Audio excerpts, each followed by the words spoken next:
नमस्कार विद्यार्थी मित्रांनो, आपण इतिहासाचा 7वं प्रकरण खेळ आणि इतिहास अर्थात खेळांचा इतिहास हे प्रकरण शिकून पूर्ण केलेलं आहे। यामध्ये जर तुम्हाला काही अडचणी वाटत असतील तर तुम्ही त्या ग्रुपवर टाकाव्यात। तसेच त्या पाठाचा त्या प्रकरणाचा जो स्वाध्याय आहे तो स्वाध्याय लिहून पूर्ण करावा। स्वाध्यायामध्ये जो पहिला प्रश्न दिलेला आहे किंवा प्रत्येक स्वाध्यायामध्ये पहिला प्रश्न जो दिलेला असतो तो दिलेल्या पर्यायांपैकी योग्य पर्याय निवडून विधाने पूर्ण करा। म्हणजे रिकाम्या जागेचा हा प्रश्न असतो। रिकाम्या जागा भरत असताना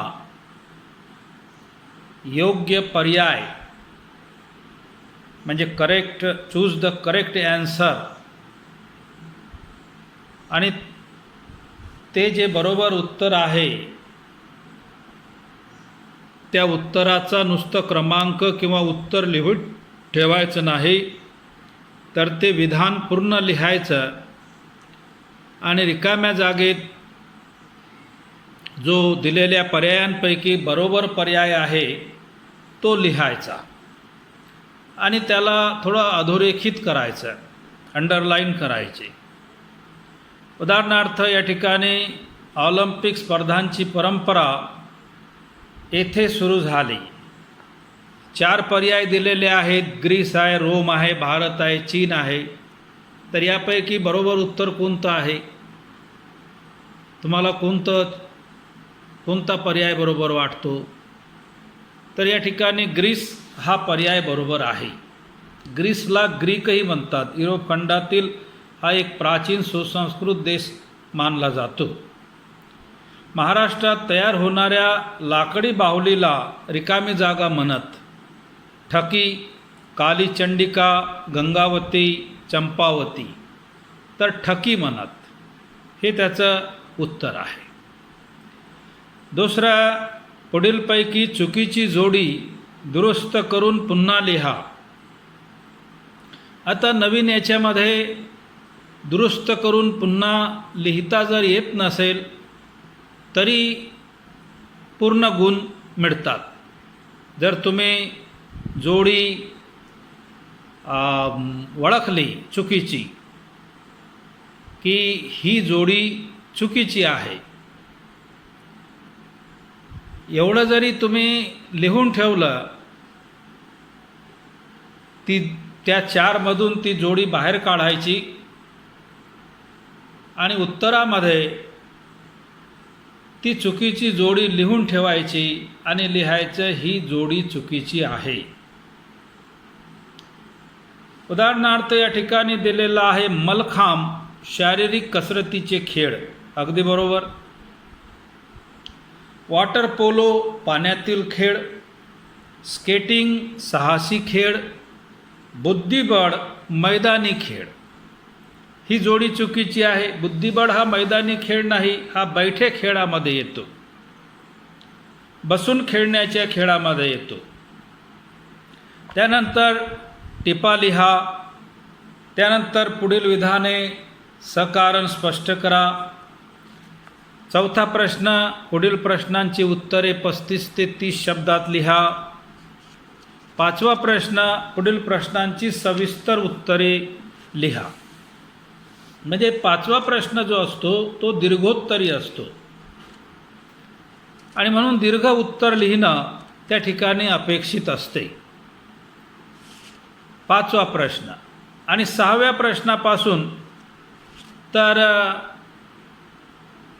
राज्यशास्त्र सुरू होते। 6वा, 7वा, 8वा आणि 9वा प्रश्न, असे 9 प्रश्न आपल्या प्रश्नपत्रिकेत आपल्या कृतीपत्रिकेत असतात। 9 कृत्या असतात। त्यापैकी 5 ज्या आहेत त्या इतिहास या विषयाशी संबंधित असतात आणि 4 राज्यशास्त्र या विषयाशी संबंधित असतात. त्यानंतर या ठिकाणी उपक्रम दिलेले आहेत. तुमच्या आवडीच्या खेळाची व त्या खेळाशी संबंधित खेळाडूची माहिती मिळवा. सोपा उपक्रम आहे, कारण मला विश्वास आहे, मला हे माहिती आहे की प्रत्येक विद्यार्थ्याला खेळ आवडतो. विद्यार्थ्यालाच काय तर प्रत्येक व्यक्तीला खेळ आवडतो. हां, एक गोष्ट असू शकते की प्रत्येकाच्या आवडीचा खेळ एकच नसतो. कोणाला कोणता खेळ आवडतो, कोणाला कोणता खेळ आवडतो, पण आवडतो प्रत्येकालाच. जर तो माणूस आहे, माणूस म्हणून तो जर जीवन जगत आहे, माणसाच्या सगळ्या हालचाली किंवा भावना विचार त्याच्यामध्ये आहेत, तर त्याला नक्कीच खेळ आवडतं. म्हणजेच प्रत्येकाच्या आवडीचा कोणता ना कोणता खेळ असतोच. तसाच तुमच्याही आवडीचा कोणता ना कोणता खेळ असेल. त्या खेळाविषयी आणि त्या खेळाचा जो नामवंत खेळाडू असेल, ज्याच्या खेळाने तुम्ही प्रभावित आहात, त्या खेळाडूविषयी तुम्ही माहिती लिहा. अशा प्रकारचा हा छोटासा उपक्रम तुम्ही पूर्ण करावा. आता आपण इतिहासाच्या पुढच्या प्रकरणाकडे वळूया. पर्यटन आणि इतिहास, अर्थात पर्यटनाचा इतिहास. या प्रकरणामध्ये आपण पर्यटनाचा इतिहास बघणार आहोत. पर्यटनाची परंपरा ही एक प्राचीन परंपरा आहे. पर्यटन आज काल परवा सुरू झालेली परंपरा नाही, तर ही प्राचीन काळापासून चालत आलेली परंपरा आहे. आणि आपल्या देशात तर ही फारच प्राचीन परंपरा आहे. तीर्थक्षेत्रांना भेट देणे,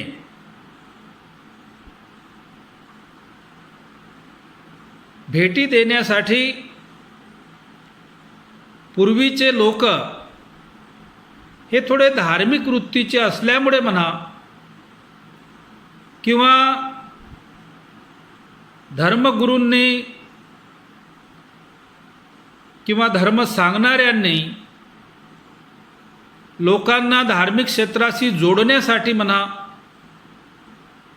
पर्यटनाला, तीर्थक्षेत्रांना भेटी देण्याला पवित्र मानलेलं आहे. त्याला पवित्र मानल्यामुळे, त्याला ईश्वर भक्तीची जोड दिल्यामुळे, ईश्वर भेटीची जोड दिल्यामुळे प्राचीन काळापासूनच लोक तीर्थक्षेत्राला जातात. मग ते वैष्णोदेवीला जात असतील, बुद्धगयेला जात असतील, किंवा हज यात्रेला जात असतील, किंवा ख्रिस्ती बांधव व्हॅटिकन सिटीला जात असतील, किंवा जे मोठे चर्चेस आहेत तिथे जात असतील, किंवा शीख बांधव गुरुद्वारांमध्ये सुवर्ण मंदिर अमृतसरला जात असतील, किंवा नांदेड साहिबला जात असतील. तर वेगवेगळ्या धर्माचे लोक आपापल्या तीर्थक्षेत्रांना भेटी देण्यासाठी जातात. त्यातून त्यांना सर्व प्रकारचा आनंद मिळतो. आध्यात्मिक आनंद मिळतो, धार्मिक आनंद मिळतो, नैसर्गिक आनंद मिळतो. म्हणजे सर्व प्रकारचे सुख, आनंद आणि समाधान या तीर्थक्षेत्राच्या भेटीतून माणसाला प्राप्त होते. स्थानिक जत्रा यात्रांना जाणे, आपण बघतो की आपल्या तालुक्यामध्ये श्रावण महिन्यामध्ये लोक गव्हाणकुंडला जातात. सालबर्डीची यात्रा आहे ते सालबर्डीला जातात. बहिरमची यात्रा आहे ते बहिरमला जातात. म्हणजे ज्या स्थानिक जत्रा यात्रा असतात, लोक त्या ठिकाणी मोठ्या उत्साहाने, हौसेने जात असतात. करजगावला यात्रा भरते आपल्या तालुक्यात. जरूडमध्ये सुद्धा धुनेवाले बाबांजवळ म्हणा किंवा गाडगे बाबांजवळ म्हणा यात्रा भरते. याला स्थानिक यात्रा म्हणतात. म्हणजे जिथल्या तिथे, गावातल्या गावात किंवा गावाच्या आजूबाजूला. तर स्थानिक यात्रांना व जत्रांना लोक जातात. विद्याभ्यासासाठी लोक दूरवरच्या प्रदेशात जातात. विद्याभ्यास म्हणजे शिक्षण. शिक्षणासाठी लोक दूरदूर जातात. जसं की आपला देश, आपला भारत देश प्राचीन काळात विद्येचं केंद्र होतं.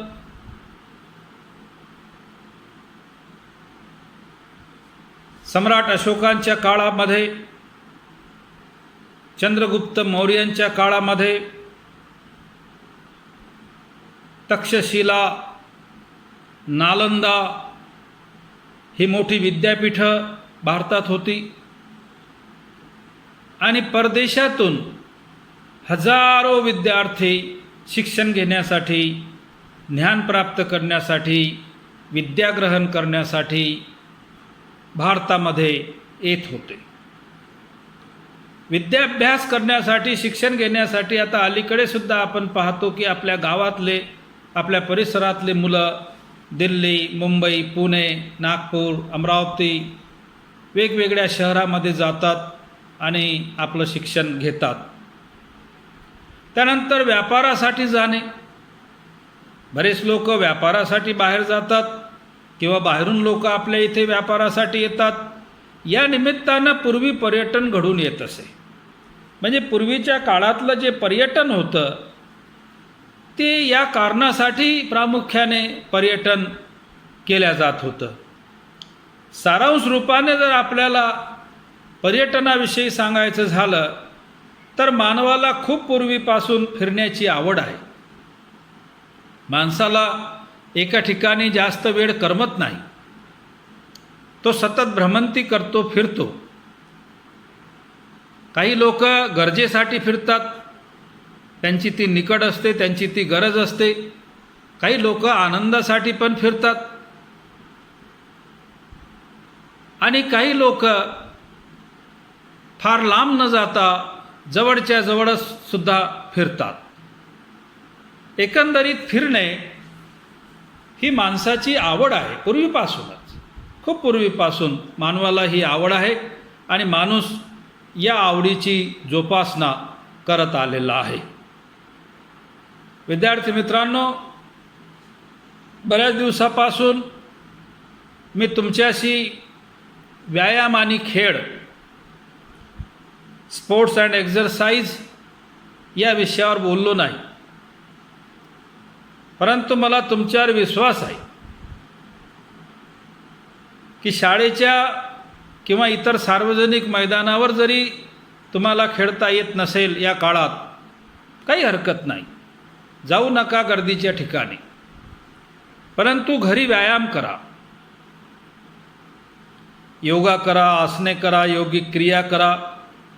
त्याविषयीचे वेगवेगळे व्हिडिओ टाकल्या जात आहेत.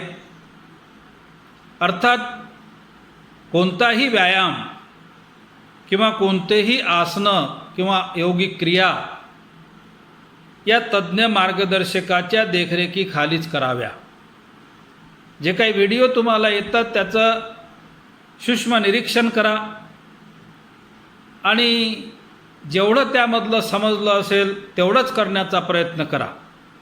कारण व्यायामसुद्धा योग्य प्रकारे केला तरच त्याचा लाभ होतो. चुकीच्या पद्धतीनं जर व्यायाम केला तर त्याचेसुद्धा साईड इफेक्ट होण्याची शक्यता असते. होतेच असं नाही, पण शक्यता असते जर आपण एकदमच चुकीच्या दिशेनं जर काही करत असू तर. आणि म्हणून बसल्याची आसनं असतील, उभ्याची आसनं असतील, झोपून करावयाची आसनं असतील किंवा योगिक क्रिया असतील, प्राणायाम असेल, तर योग्य तज्ज्ञ मार्गदर्शकांच्या मार्गदर्शनाखालीच आपण हे करावं. अलीकडे तशा प्रकारचे चांगले व्हिडिओ टाकण्यात येत आहेत, त्याचं तुम्ही निरीक्षण करा. अनावश्यकरित्या बाहेर पडू नका, बाहेर फिरू नका. फारच गरजेचं काम असेल, जाणं आवश्यकच असेल तरच घराच्या बाहेर पडा. तोंडाला मास्क बांधा आणि पुढील ज्या ज्या व्यक्तीशी, मित्राशी, मैत्रिणीशी तुमची भेट होते त्यांच्याशी बोलताना किमान 2 गज अंतर, 2 मीटर अंतर किंवा किमान 2 हात अंतर तरी 2 व्यक्तीमध्ये ठेवा. एक आशेचं किरण आपल्याला दिसत आहे की हळूहळू आता ही जी महामारी आहे ती आता कमी होईल असा एक विश्वास वाटतो. तज्ज्ञ लोक त्याचा जो काही औषधोपचार आहे किंवा त्याच्यासाठी जे व्हॅक्सिनेशन आहे त्याच्या तयारीला लागलेले आहेत बऱ्याच महिन्यापासून. आणि आता कदाचित असं वाटते की येणाऱ्या काही दिवसामध्ये किंवा काही महिन्यामध्ये तशा प्रकारचे उपचार सुरू होतील. परंतु तोपर्यंत मात्र आपण ढिलाई द्यायची नाही, तोपर्यंत आपण दुर्लक्ष करायचं नाही. कारण ही शृंखला आहे, ही शृंखला तोडायची आहे, ही चेन तोडायची आहे. तर सर्वांच्याच योगदानाची गरज आहे. तुमचं योगदान हे जास्त महत्त्वाचं आहे, कारण तुम्ही शिकणारे विद्यार्थी आहात. तुमचा तुमच्या कुटुंबावर, समाजावर चांगला प्रभाव पडतो. तुमच्या बोलण्याला किंमत असते, महत्त्व असते. आणि म्हणून तुम्ही सुद्धा पुढाकार घ्यावा आणि घरातल्या लोकांना, नाही बाहेरच्या तर किमान आपल्या घरातल्या लोकांना सुद्धा आपण ही माहिती द्यावी. मी या ठिकाणी थांबतो. पुढील भाग आपण पुढच्या तासिकेला बघू. धन्यवाद. जय हिंद.